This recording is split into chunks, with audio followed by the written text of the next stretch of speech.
Welcome to chemistry classes by doctor Neelam Shakya. मेरे पिछले video में आप समझ चुके हैं कि मैग्नेटिज्म क्या होता है और ये कैसे उत्पन्न होता है। और आज की वीडियो में मैं आपको बताऊंगी टाइप्स ऑफ मैग्नेटिज्म या चुंबकत्व के प्रकार। लेकिन मैग्नेटिज्म के टाइप समझने से पहले हम थोड़ा सा रिवीजन करते हैं, जिससे कि ये टाइप्स हमको आसानी से समझ में आ जाए। हमको पता है कि कोई भी सब्सटेंस हो, वो सब्सटेंस बना होता है या तो एटम से, आयन से या मॉलिक्यूल से। एटम्स, आयन या मॉलिक्यूल से जो सब्सटेंस बना हुआ है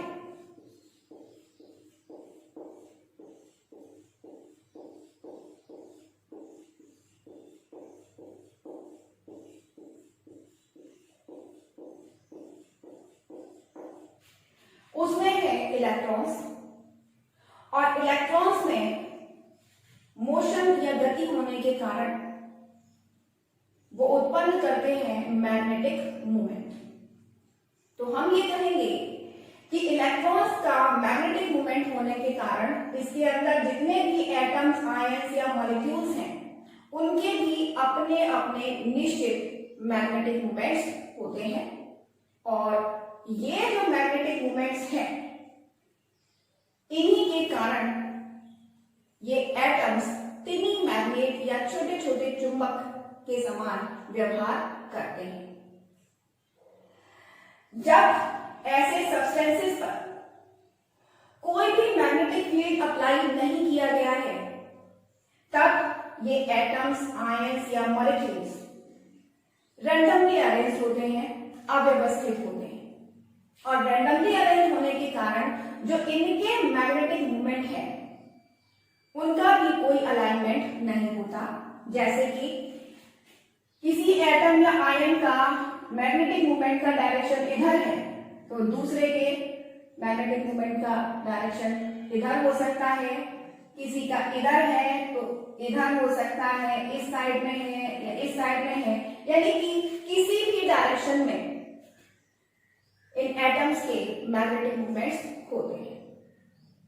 तो जब सब्सटेंस पर मैग्नेटिक फील्ड अप्लाई नहीं किया गया है, उस टाइम पर एटम्स में मैग्नेटिक मूवमेंट का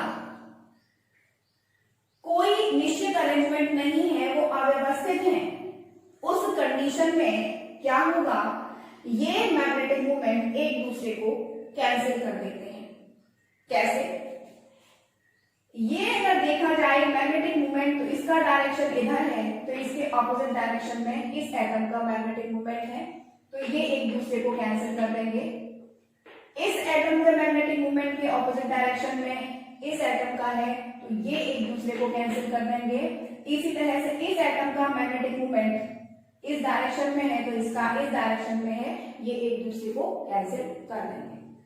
तो हम ये कह सकते हैं कि जब सब्सटेंस पर मैग्नेटिक फील्ड अप्लाई नहीं किया गया है या नॉर्मल कंडीशन में उसमें एटम्स, आयंस या मॉलिक्यूल्स का जो अरेंजमेंट है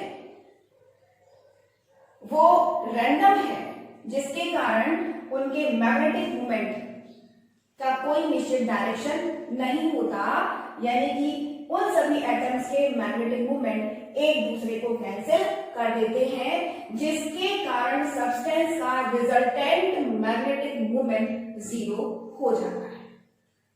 और जब इसका रिजल्टेंट मैग्नेटिक मूवमेंट जीरो हो जाएगा, तो उस कंडीशन में ये सब्सटेंस मैग्नेटिक प्रॉपर्टीज यानी कि मैग्नेटिज्म शो नहीं करेगा, कोई भी इसमें चुंबकीय व्यवहार नहीं होगा। लेकिन जब ऐसे सब्सटेंसेस को हम मैग्नेटिक फील्ड में रखते हैं या इन पर मैग्नेटिक फील्ड अप्लाई करते हैं, तो ये एटम्स, आयंस या मॉलिक्यूल्स अपने आप को एक निश्चित डायरेक्शन में इस तरह से अरेंज कर लेते हैं कि इनके मैग्नेटिक मूवमेंट्स का डायरेक्शन भी निश्चित हो जाता है। और इसी मैग्नेटिक मूवमेंट डायरेक्शन के आधार पर जो मैग्नेटिक सब्सटेंसेस हैं उनको हम 5 टाइप्स में डिवाइड करते हैं। यानी कि जब हम किसी सब्सटेंस को मैग्नेटिक फील्ड में रखते हैं तो उनमें एटम्स के मैग्नेटिक मूवमेंट के अलाइनमेंट के आधार पर वो सब्सटेंस 5 टाइप के मैग्नेटिक बिहेवियर या चुंबकीय व्यवहार प्रदर्शित करते हैं, जिन्हें हम कहते हैं मैग्नेटिज्म।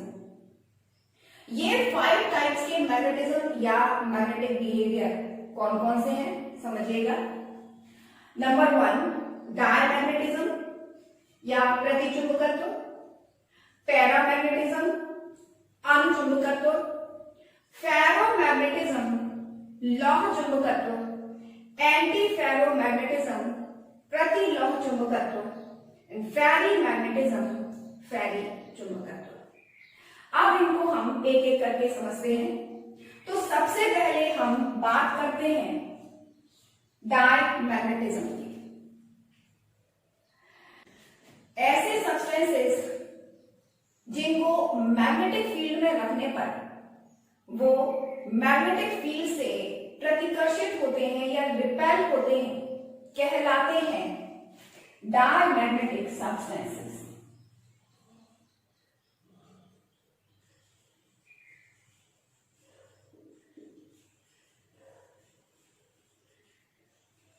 या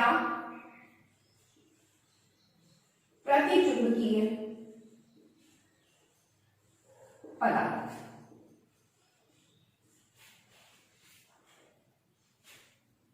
और डायमैग्नेटिक सब्सटेंस का अप्लाइड मैग्नेटिक फील्ड में रिपेल होना या प्रतिकर्षित होना, यही व्यवहार कहलाता है इन सब्सटेंसेस का डायमैग्नेटिज्म या प्रतिचुंबकत्व। ऐसे सब्सटेंसेस पर जब हम मैग्नेटिक फील्ड अप्लाई करेंगे, यानी कि एक साइड में मैग्नेट का नॉर्थ पोल है और दूसरी साइड में साउथ पोल है, और एक थ्रेड के द्वारा अगर हम किसी मैग्नेट को लटका देते हैं तो वो जो मैग्नेट है वो इस मैग्नेटिक फील्ड के परपेंडिकुलर अपने आप को अरेंज कर देगी, क्योंकि इसके जो दोनों पोल हैं वो इससे रिपेल होंगे, प्रतिकर्षित होंगे। इसलिए ये उसके परपेंडिकुलर यानी जो पोल्स है उनके परपेंडिकुलर अरेंज हो जाती है। अब डायमैग्नेटिज्म क्यों होता है, यानी कि जो सब्सटेंस है वो अप्लाइड मैग्नेटिक फील्ड में प्रतिकर्षित क्यों होता है, तो समझिएगा। ऐसे सब्सटेंसेस में जो एटम्स हैं या आयंस हैं या मॉलिक्यूल्स हैं, उनके सभी ऑर्बिटल्स में इलेक्ट्रॉन्स पेयर्ड होते हैं। और जब सभी इलेक्ट्रॉन्स पेयर्ड होंगे तो क्या होगा, जो पेयर्ड इलेक्ट्रॉन है उनमें दोनों इलेक्ट्रॉन्स के मैग्नेटिक मोमेंट बराबर है और एक दूसरे के विपरीत है। तो ये मैग्नेटिक मूवमेंट एक दूसरे से कैंसिल हो जाएंगे, यानी कि उस कंडीशन में उस सब्सटेंस का रिजल्टेंट मैग्नेटिक मूवमेंट 0 हो जाएगा। और जब सब्सटेंस का रिजल्टेंट मैग्नेटिक मूवमेंट 0 हो जाएगा तो इस कंडीशन में उस सब्सटेंस को अप्लाइड मैग्नेटिक फील्ड में ना तो अट्रैक्ट होना चाहिए और ना ही रिपेल होना चाहिए। लेकिन फिर भी जितने भी डायमैग्नेटिक सब्सटेंसेस हैं या जो डायमैग्नेटिज्म प्रदर्शित करते हैं वो सभी अप्लाइड मैग्नेटिक फील्ड में रिपेल होते हैं या प्रतिकर्षित होते हैं। तो इसका कारण क्या है? इसका कारण ये है कि हम जानते हैं कि जो इलेक्ट्रॉन्स हैं वो लगातार ऑर्बिटल मोशन या कक्षीय गति करते रहते हैं। तो जब हम सब्सटेंसेस पर मैग्नेटिक फील्ड अप्लाई करते हैं तो उन इलेक्ट्रॉन्स के जो ऑर्बिटल मोशन हो रहे हैं, इलेक्ट्रॉन्स की वेलोसिटी चेंज हो जाती है। और जैसे ही इलेक्ट्रॉन्स की वेलोसिटी चेंज होगी, सब्सटेंस में एक इंड्यूस्ड मैग्नेटिक मूवमेंट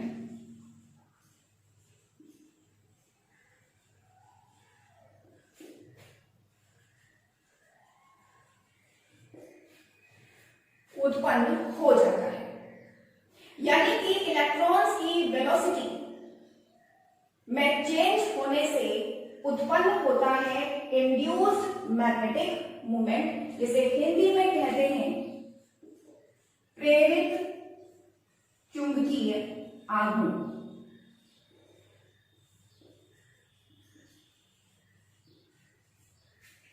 इस प्रेरित चुंबकीय आघूर्ण के कारण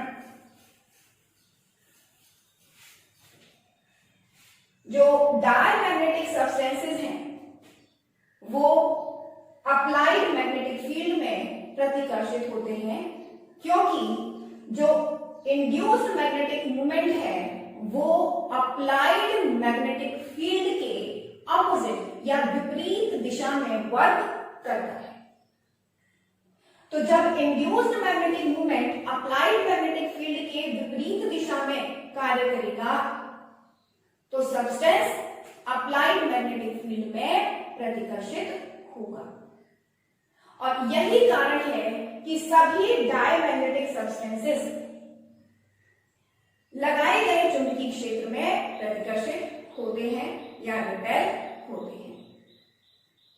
तो अब आपको समझ में आ गया होगा कि डायमैग्नेटिक सब्सटेंसेस कौन से हैं, क्या हैं, और ये अप्लाइड मैग्नेटिक फील्ड में प्रतिकर्षित क्यों होते हैं।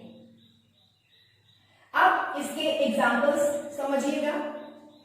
ऐसे सब्सटेंसेस, अभी मैंने बताया था आपको, ऐसे सब्सटेंसेस जिनके एटम्स, आयंस या मॉलिक्यूल्स में सभी इलेक्ट्रॉन्स पेयर्ड होते हैं वो होते हैं डायमैग्नेटिक सब्सटेंसेस या प्रतिचुंबकीय पदार्थ। तो जितनी भी इनर्ट गैसेस हैं,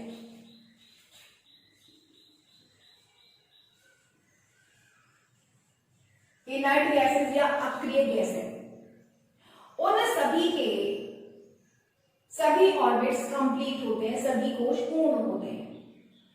और सभी ऑर्बिट्स कंप्लीट होने के कारण उनमें जितने भी इलेक्ट्रॉन्स हैं वो सभी पेयर्ड होते हैं।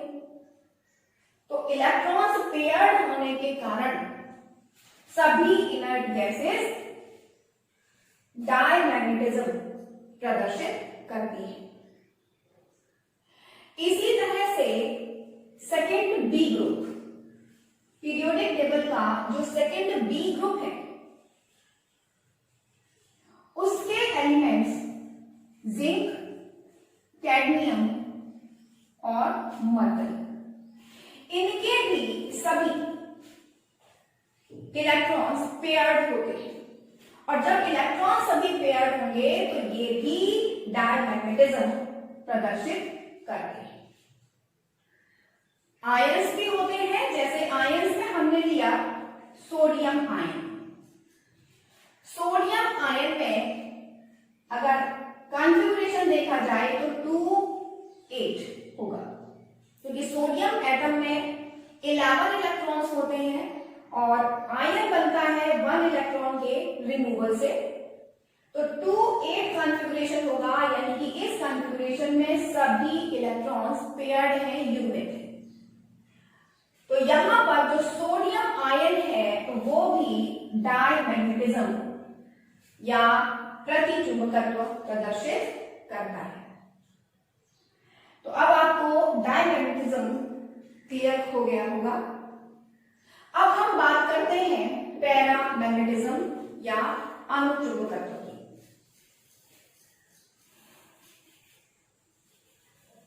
कुछ ऐसे सब्सटेंसेस होते हैं जिनको जब हम मैग्नेटिक फील्ड में रखते हैं, किसी अन्य चुंबक के द्वारा या किसी अन्य मैग्नेट के द्वारा उत्पन्न मैग्नेटिक फील्ड में रखते हैं, तो वो substances applied magnetic field direction में आकर्षित होते हैं या अट्रैक्ट होते हैं। ऐसे सब्सटेंसेस कहलाते हैं पैरामैग्नेटिक सब्सटेंसेस।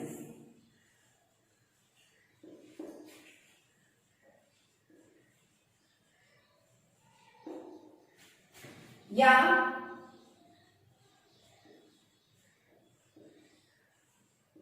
अनुचुंबकीय पदार्थ।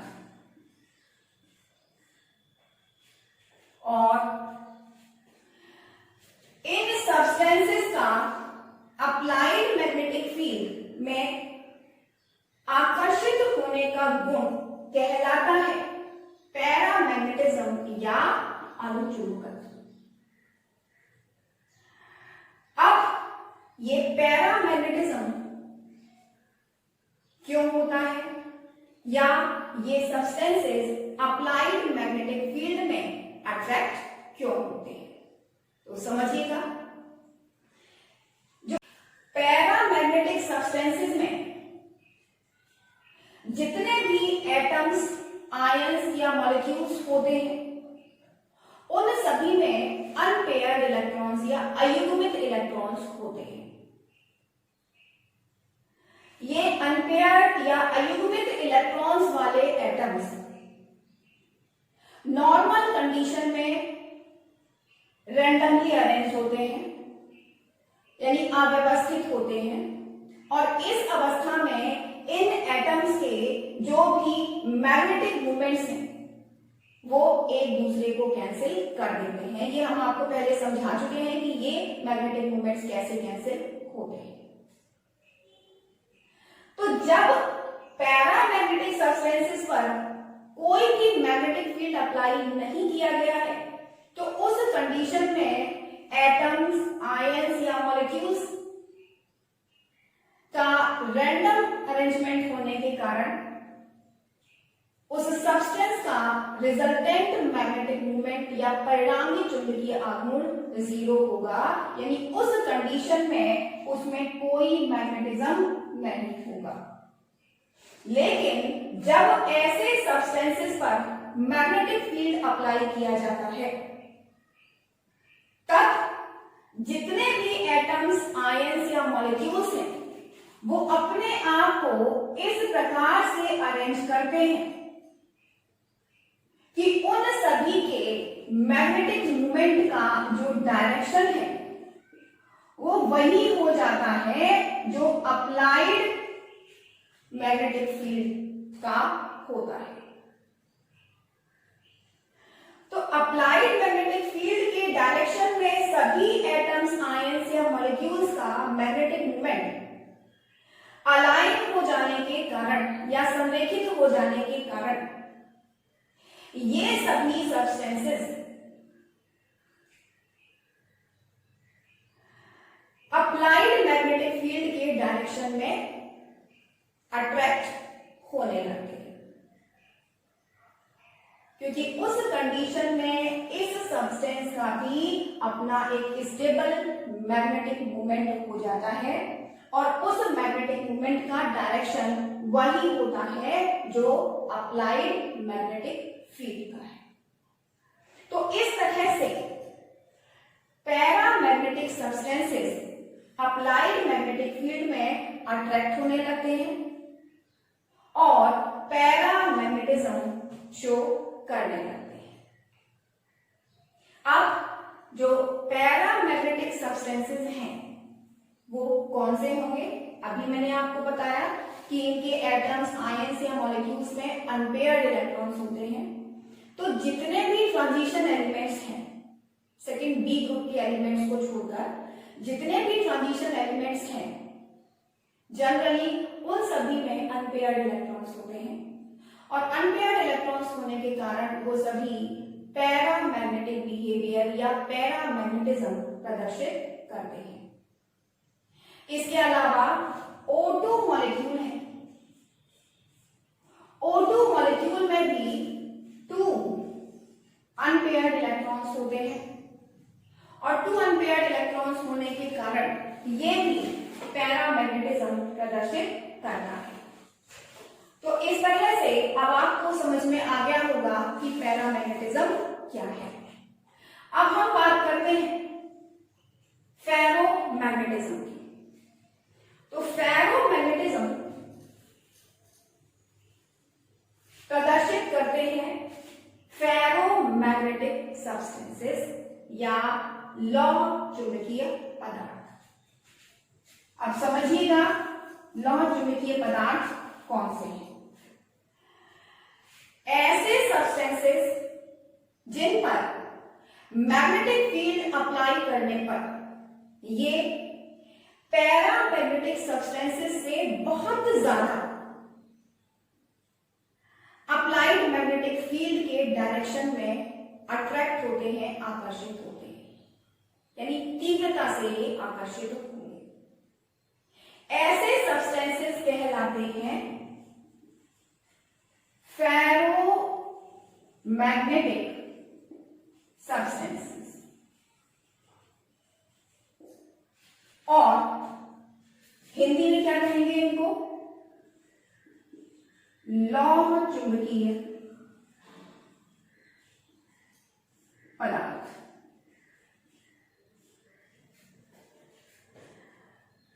और सब्सटेंसेस का अप्लाइड मैग्नेटिक फील्ड में स्ट्रांगली अट्रैक्ट होना, तीव्रता से आकर्षित होना, ये गुण कहलाता है फेरोमैग्नेटिज्म या लौह चुंबकत्व। अब ऐसा क्या है कि ये सब्सटेंसेस अप्लाइड मैग्नेटिक फील्ड में स्ट्रांगली अट्रैक्ट होते हैं या तीव्रता से आकर्षित होते हैं? तो समझिएगा,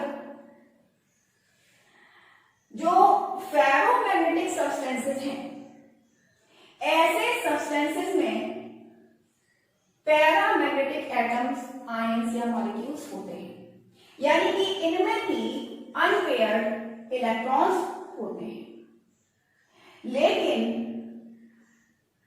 पैरामैग्नेटिक सब्सटेंस की तुलना में इनके एटम्स, आयंस या मॉलिक्यूल्स एक दूसरे के बहुत पास होते हैं और एक दूसरे के बहुत पास होने के कारण ऐसे सब्सटेंसेस मैग्नेटिकली कंसंट्रेटेड सब्सटेंसेस या चुंबकीय रूप से सांद्रित पदार्थ भी कहलाते हैं।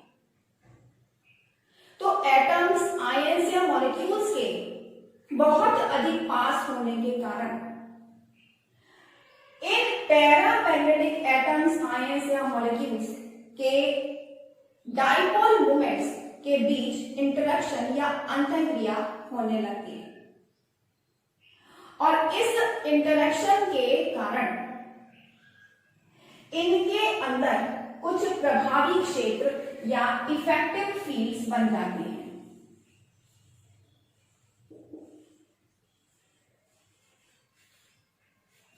या साधारण भाषा में हम ये कह सकते हैं कि एटम्स, आयंस या मॉलिक्यूल्स के बहुत ज्यादा पास होने के कारण इन सभी के मैग्नेटिक मूवमेंट एक दूसरे से इंटरैक्ट करते हैं और इस इंटरेक्शन के कारण ऐसे एटम्स, आयंस या मॉलिक्यूल्स जिनके मैग्नेटिक मूवमेंट का डायरेक्शन एक ही है, वो सब एक दूसरे के पास आ जाते हैं।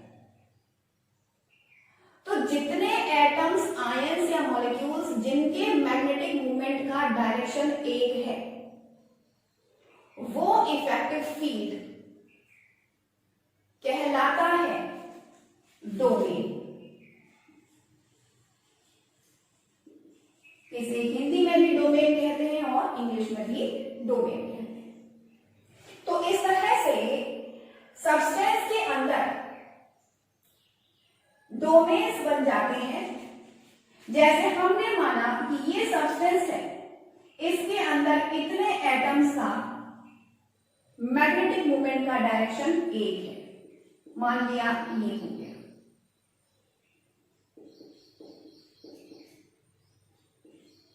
और एक ये डोमेन बना, इन सभी के मैग्नेटिक मूवमेंट का डायरेक्शन ये हो गया। इसी तरह से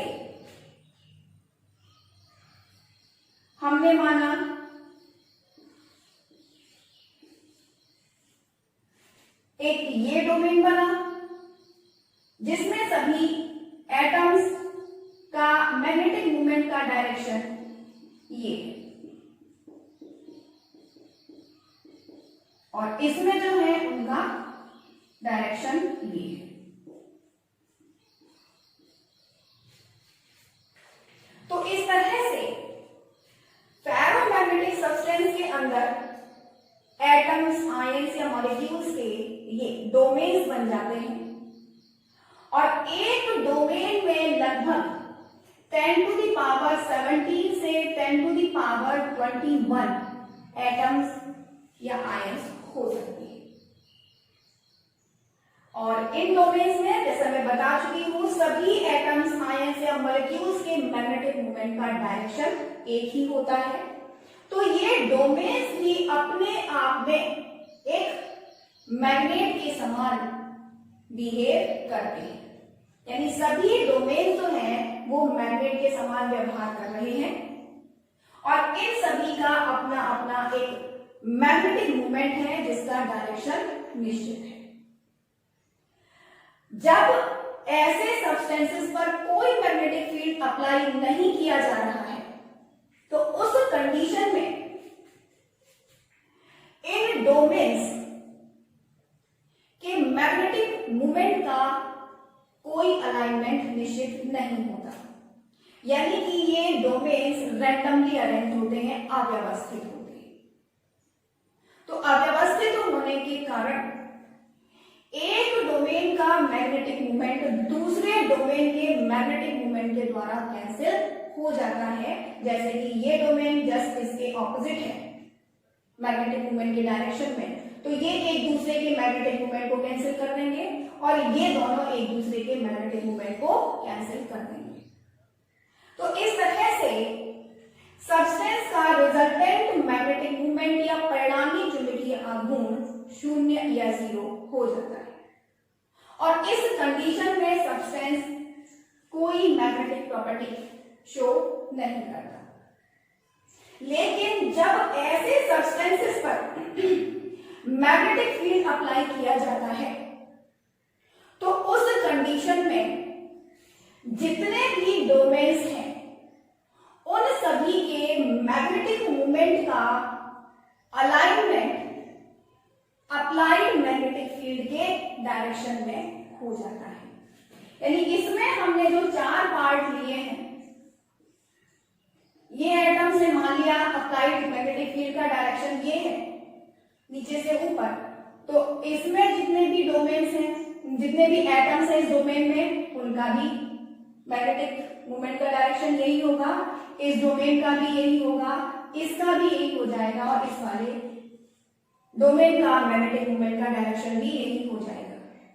अब क्योंकि सभी डोमेन्स के मैग्नेटिक मूवमेंट का डायरेक्शन एक हो गया और अप्लाइड मैग्नेटिक फील्ड के डायरेक्शन में हो गया, तो ये सब्सटेंस एक स्ट्रॉन्ग मैग्नेट के समान व्यवहार करने लगता है, और स्ट्रॉन्ग मैग्नेट के समान व्यवहार करने के कारण ही ये स्ट्रॉन्गली मैग्नेटाइज होता है अप्लाइड मैग्नेटिक फील्ड में, या लगाए गए चुंबकीय क्षेत्र की दिशा में ये सब्सटेंस तेजी से आकर्षित होते हैं।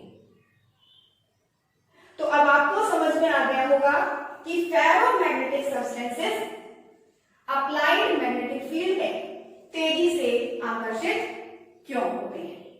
इसका कारण क्या है? डोमेन्स का अरेंजमेंट। डोमेन्स के कारण ही इनमें फेरोमैग्नेटिज्म उत्पन्न होता है। फेरोमैग्नेटिक सब्सटेंसेस के एग्जाम्पल हैं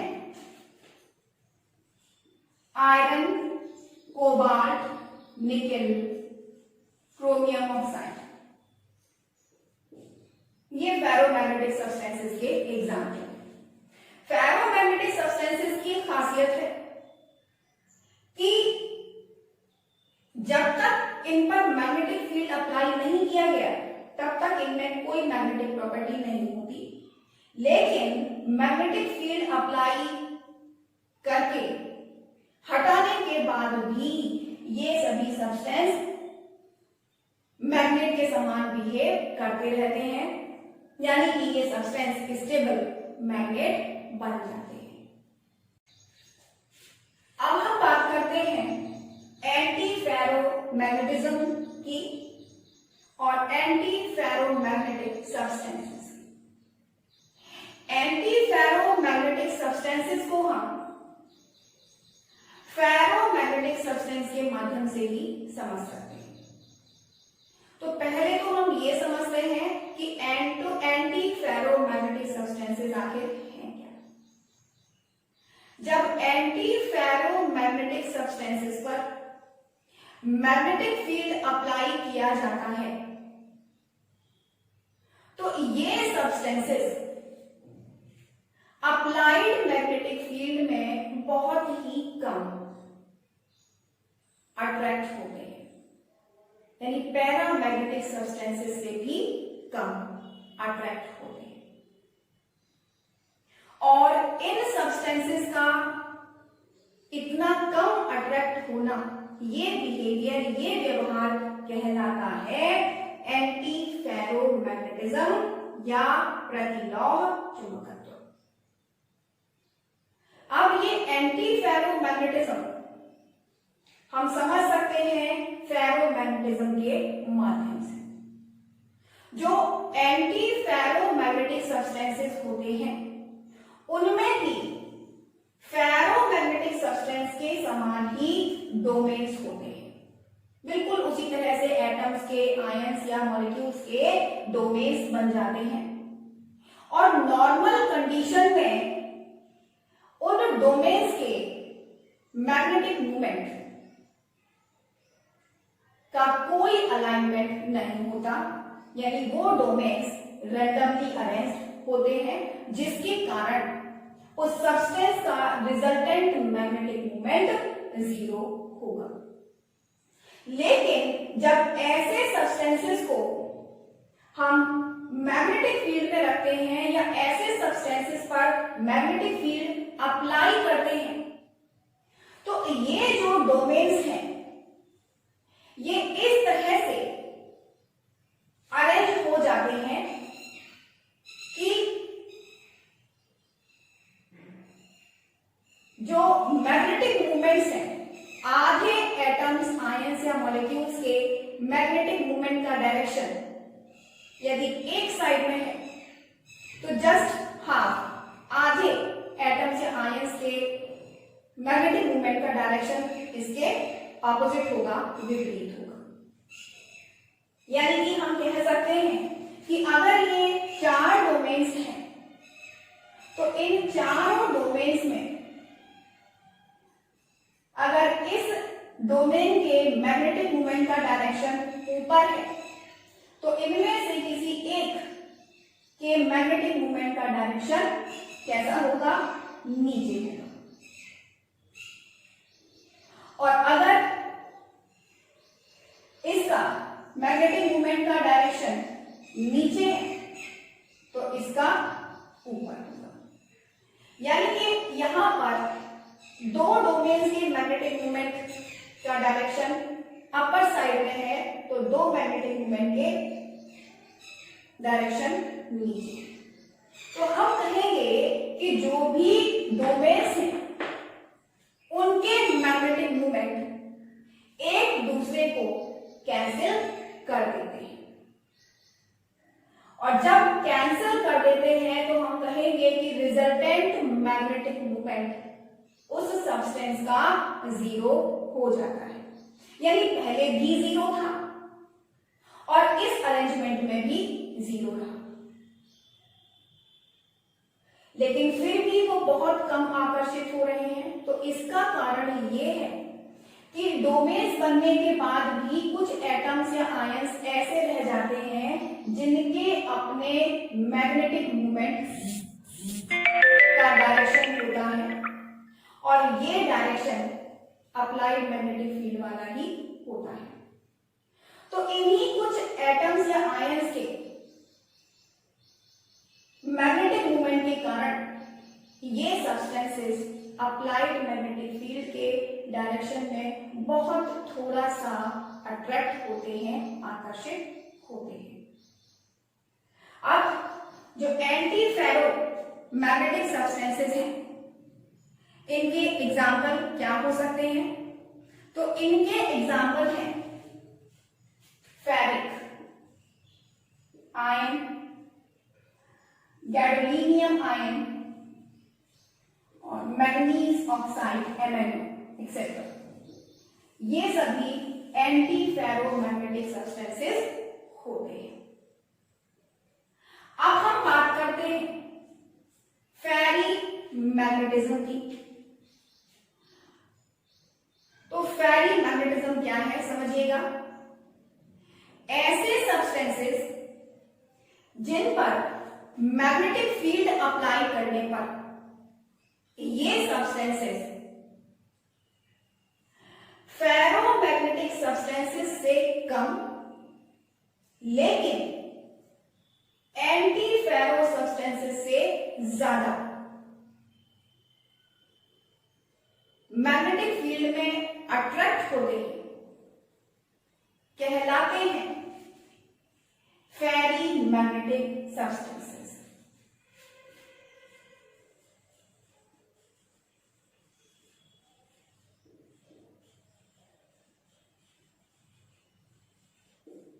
या हिंदी में फेरी चुंबकीय पदार्थ। तो ये कौन से पदार्थ हैं? ऐसे पदार्थ जिनको चुंबकीय क्षेत्र में रखने पर ये फेरोमैग्नेटिक सब्सटेंसेस से कम लेकिन एंटी फेरोमैग्नेटिक सब्सटेंसेस से ज्यादा मैग्नेटिक फील्ड में या मैग्नेटिक फील्ड के डायरेक्शन में अट्रैक्ट होते हैं, कहलाते हैं फेरी मैग्नेटिक सब्सटेंसेस। और उनका यह बिहेवियर कहलाता है फेरी मैग्नेटिज्म। अब फेरी मैग्नेटिज्म को समझने के लिए हम फिर से फेरोमैग्नेटिज्म वाला ही एग्जाम्पल लेते हैं, उसी से हम इसको भी समझ सकते हैं। जिस प्रकार से फेरोमैग्नेटिक सब्सटेंसेस में एटम्स, आयंस या मॉलिक्यूल्स के डोमेन्स होते हैं, उसी तरह से फेरी मैग्नेटिक सब्सटेंसेस में भी एटम्स, आयंस या मॉलिक्यूल्स के डोमेन्स होते हैं। और जब तक उन पर मैग्नेटिक फील्ड अप्लाई नहीं किया गया है, यानी नॉर्मल कंडीशन में इन डोमेन्स के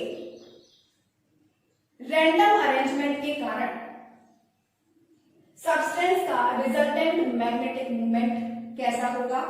जीरो होगा। लेकिन जब हम ऐसे सब्सटेंसेस पर मैग्नेटिक फील्ड अप्लाई करते हैं तो ये डोमेन्स अपने आप को इस तरह से अरेंज करते हैं कि एक दिशा में जितने भी डोमेन्स के मैग्नेटिक मूवमेंट का अलाइनमेंट हुआ है उसके जस्ट अपोजिट डायरेक्शन में जो डोमेन्स हैं उनके मैग्नेटिक मूवमेंट का अलाइनमेंट ज्यादा होगा। यानी कि जो अपोजिट डायरेक्शन में, विपरीत दिशा में ये डोमेन्स अरेंज हुए हैं तो किसी एक दिशा में डोमेन्स का अरेंजमेंट ज्यादा हो जाता है, जिसके कारण उस सब्सटेंस का रिजल्टेंट मैग्नेटिक मूवमेंट जीरो नहीं हो पाता। जैसे समझिएगा कि डोमेन्स हैं, मान लिया कई डोमेन्स हैं, ये हमने ये डोमेन्स मान लिए, तो इस डोमेन का मैग्नेटिक मूवमेंट का डायरेक्शन अगर ये है तो दूसरे का ये हो गया, तो अब तीसरे का ये हो गया, चौथे का ये हो गया, पांचवें का ये और छठवें का ये हो गया। यानी कि किसी एक डायरेक्शन में डोमेन्स के मैग्नेटिक मूवमेंट का अलाइनमेंट ज्यादा है और ऑपोजिट डायरेक्शन में कम है, या ऑपोजिट डायरेक्शन में ज्यादा है, दूसरे डायरेक्शन में कम है। तो इस तरह से ऐसे सब्सटेंसेस का रिजल्टेंट मैग्नेटिक मोमेंट जीरो नहीं हो पाता, क्योंकि अब ये चार के मैग्नेटिक मोमेंट तो कैंसिल हो गए, लेकिन इन दोनों के मैग्नेटिक मोमेंट का डायरेक्शन सेम होने के कारण ये ऐड हो जाएगा। और ऐसे सब्सटेंसेस में कुछ मैग्नेटिक मोमेंट प्रोड्यूस हो जाने के कारण अब ये सब्सटेंस मैग्नेट के समान बिहेव करेंगे। तो ऐसे सब्सटेंसेस में कुछ मैग्नेटिक मोमेंट होने के कारण ये सब्सटेंसेस अप्लाइड मैग्नेटिक फील्ड में अट्रैक्ट होते हैं, लेकिन ये अट्रैक्शन फेरोमैग्नेटिक सब्सटेंसेस से कम होगा और एंटी फेरोमैग्नेटिक सब्सटेंसेस से ज्यादा होगा। अब आपको समझ में आ गया होगा कि फेरीमैग्नेटिक सब्सटेंसेस क्या है या फेरीमैग्नेटिज्म क्या है। और फेरीमैग्नेटिज्म का जो एग्जांपल है वो होता है Fe3O4। इसे कहते हैं मैग्नेटाइट। मैग्नेटाइट एक प्राकृतिक पदार्थ है, एक नेचुरल सब्सटेंस है, और इसी में सबसे पहले देखा गया था मैग्नेटिक प्रॉपर्टी यानी चुंबकीय गुण। तो Fe3O4 या मैग्नेटाइट एक ऐसा प्राकृतिक पदार्थ है जिसमें सबसे पहले मैग्नेटिज्म को देखा गया था, और यहीं से मैग्नेटिज्म या चुंबकत्व के शुरुआत हुई थी और फिर आगे स्टडी की गई और इतने मैग्नेटिज्म सब्सटेंसेस में पाए गए। तो अब आपको सभी टाइप के मैग्नेटिज्म समझ में आ गए होंगे। आज की वीडियो में बस इतना ही। Thank you.